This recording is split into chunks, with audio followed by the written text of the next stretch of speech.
नमो भगवते तस्मै कृष्णायादभूतकर्मणे रूपनामविभेदेन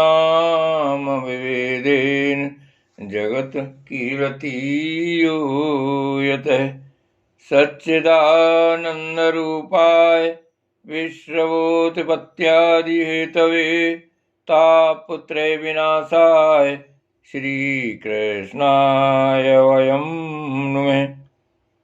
श्रीमद्भागवत महापुराण 5वां स्कंध अध्याय 21वां। सूर्य के रथ और उसकी गति का वर्णन। श्री सुखदेव जी कहते हैं, राजन, परमाणु और लक्षणों के सहित इस भूमंडल का कुल इतना ही विस्तार है, सो हमने तुम्हें बता दिया। इसी के अनुसार विद्वान लोग ध्रुव लोक का भी परमाणु बताते हैं। जिस प्रकार चना, मटर आदि के दो दलों में से एक का स्वरूप जान लेने से दूसरे का भी जाना जा सकता है, उसी प्रकार भूर लोक के परमाणु से ही ध्रुव लोक का भी परमाणु जान लेना चाहिए। इन दोनों के बीच में अंतरिक्ष लोक है। यह इन दोनों का संधि स्थान है। इसके मध्य भाग में स्थित ग्रह और नक्षत्रों के अधिपति भगवान सूर्य अपने ताप और प्रकाश से तीनों लोकों को तपाते और प्रकाशित करते रहते हैं। वे उत्तरायण, दक्षिणायन और विषुवत नाम वाली क्रमशः मंद, शीघ्र और समान गतियों से चलते हुए समयानुसार मकरादि राशियों में ऊंचे नीचे और समान स्थानों में जाकर दिन रात को बड़ा छोटा या समान करते हैं। जब सूर्य भगवान मेष या तुला राशि पर आते हैं तब दिन रात समान हो जाते हैं। जब वृषादि 5 राशियों में चलते हैं तब प्रतिमास रात्रियों में एक एक घड़ी कम होती जाती है और उसी हिसाब से दिन बढ़ते जाते हैं। जब वृश्चिकादि 5 राशियों में चलते हैं तब दिन और रात्रियों में इसके विपरीत परिवर्तन होता है। इस प्रकार दक्षिणायन आरंभ होने तक दिन बढ़ते रहते हैं और उत्तरायण लगने तक रात्रियां। इस प्रकार पंडितजन मानसोत्तर पर्वत पर सूर्य की परिक्रमा का मार्ग 9,51,00,000 योजन बताते हैं। उस पर्वत पर मेरु के पूर्व की ओर इंद्र की देवधानी, दक्षिण में यमराज की संयमनी, पश्चिम में वरुण की निमोलोचनी और उत्तर में चंद्रमा की विभावरी नाम की पुरियां हैं। इन पुरियों में मेरु के चारों ओर समय समय पर सूर्योदय, मध्याह्न, सायंकाल और अर्धरात्रि होते रहते हैं। इन्हीं के कारण संपूर्ण जीवों की प्रवृत्ति या निवृत्ति होती है। राजन, जो लोग सुमेर पर रहते हैं उन्हें तो सूर्यदेव सदा मध्यकालीन रहकर ही तपाते रहते हैं। वे अपनी गति के अनुसार अश्विनी आदि नक्षत्रों की ओर जाते हुए यद्यपि मेरु को बाईं ओर रखकर चलते हैं तो भी सारे ज्योतिर्मंडल को घुमाने वाली निरंतर दाईं ओर बहती हुई प्रवाह वायु द्वारा घुमा दिए जाने से वे उसे दाईं ओर रखकर चलते जान पड़ते हैं। जिस पुरी में सूर्य भगवान का उदय होता है उसके ठीक दूसरी ओर की पुरी में वे अस्त होते मालूम होंगे और यहाँ वे लोगों को पसीने पसीने करके तपा रहे होंगे।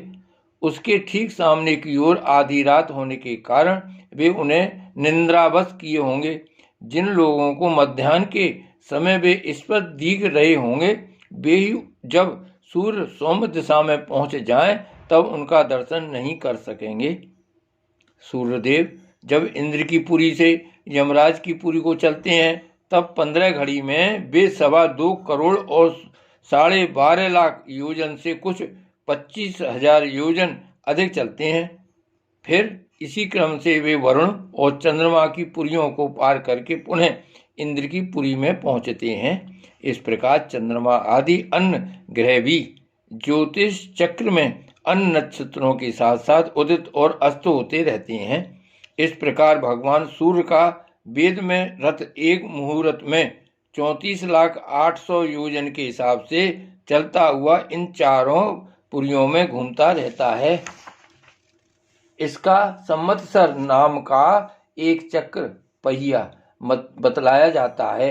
उसमें मास रूप 12 अरे हैं, ऋतु रूप 6 नेवियां हाल हैं, 3 चौमासे रूप 3 नाभि आवन हैं। इस रथ की धुरी का एक सिरा मेरु पर्वत की चोटी पर है और दूसरा मानोस्तर पर्वत पर। इसमें लगा हुआ यह पहिया कोहलू के पहिए के समान घूमता हुआ मानोस्तर पर्वत के ऊपर चक्कर लगाता है। इस धुरी में जिसका मूल भाग जुड़ा हुआ है, ऐसी एक धुरी और है, वह लंबाई में इससे चौथाई है। उसका ऊपरी भाग तैल यंत्र के धुरे के समान ध्रुव लोक से लगा हुआ है। इस रथ में बैठने का स्थान 36 लाख योजन लंबा और 9 लाख योजन चौड़ा है। इसका जुआ भी 36 लाख योजन ही लंबा है। उसमें अरुण नाम के सारथी ने गायत्री आदि छंदों के से नाम वाले 7 घोड़े जोत रखे हैं। वे ही इस रथ पर बैठे हुए भगवान सूर्य को ले चलते हैं। सूर्य देव के आगे उन्हीं की ओर मुंह करके बैठे हुए अरुण उनके सारथी का कार्य करते हैं। भगवान सूर्य के आगे अंगूठे के पोरुए के बराबर आकार वाले बाल खिल्ले आदि 60,000 ऋषि स्वस्ति वाचन के लिए नियुक्त हैं। वे उनकी स्तुति करते हैं। इनके अतिरिक्त ऋषि, गंधर्व, अप्सरा, नाग, यक्ष, राक्षस और देवता भी, जो कुल मिलाकर 14 हैं, किंतु जोड़े से रहने के कारण 7 गण कहे जाते हैं। प्रत्येक मास में भिन्न भिन्न नाम वाले होकर अपने भिन्न भिन्न कर्मों से प्रत्येक मास में भिन्न भिन्न नाम धारण करने वाले आत्मस्वरूप भगवान सूर्य की 2-2 मिलकर उपासना करते हैं। इस प्रकार भगवान सूर्य भूमंडल के 9 करोड़ 51 लाख योजन लंबे घेरे में से प्रत्येक क्षण में 2002 योजन की दूरी पार कर लेते हैं। श्री भागवत भगवान की जय। श्री गोवर्धननाथ की जय। श्री वल्लभाधीश की जय। श्याम स्वरूप श्री अम्बे महारानी की जय। परम दयाल गोसाई जी की जय। श्री गोकुलनाथ की जय। जय जय श्री गोकुलेश, जय जय श्री गोकुलेश।